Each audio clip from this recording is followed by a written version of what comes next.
Hey everyone, in this video I'll show you how to log in to Lumafusion. In order to do so, first off, if you don't have Lumafusion installed on your device, then that is essentially how you log in. And you're going to need to log in to the device itself.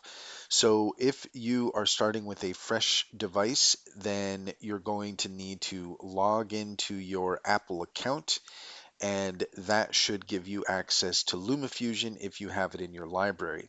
If you don't have LumaFusion in your library yet, then what you're going to need to do is you're going to need to go to the App Store and search for LumaFusion. Once you have found it, then you can purchase it if you haven't already. If it's installed on your library, then you can open it from there. If you have just logged into a new device and you're looking for LumaFusion, then what you're probably going to need to do is you're going to need to go to your personal account settings and select apps.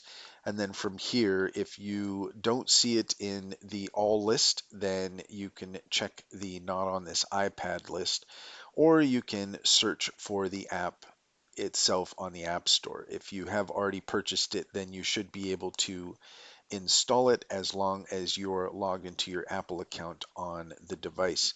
That's all there is to it. If you found this video helpful, please like and subscribe for more helpful tips.